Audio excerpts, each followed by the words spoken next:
Annapolis has risen slightly, though homes are going under contract in fewer days and for more money. It's Friday, September 1st, 2023. I'm Kimberly Barton of Kinetic Realty, your local market expert with this week's Annapolis Real Estate Report. Subscribe to stay updated on our local market and let me know what you want to know. Annapolis has more inventory this week, now up to 110 homes for sale, still well below the 5-year average. And 30 homes hit the market since last report. 23 homes are poised to hit the market soon. 13 homes went under contract and 9 went pending over the past week. 32 sold in just 5 days at 100.6% list to sold ratio.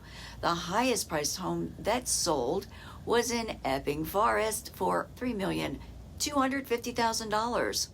There are 34 homes for lease in Annapolis at a median $3,000 per month and leasing in 13 median days. That's a wrap for this week's Annapolis Real Estate Report for Friday, September 1st, 2023. Thanks so much for tuning in. Enjoy your Labor Day holiday weekend, and I'll see you next week. Take care.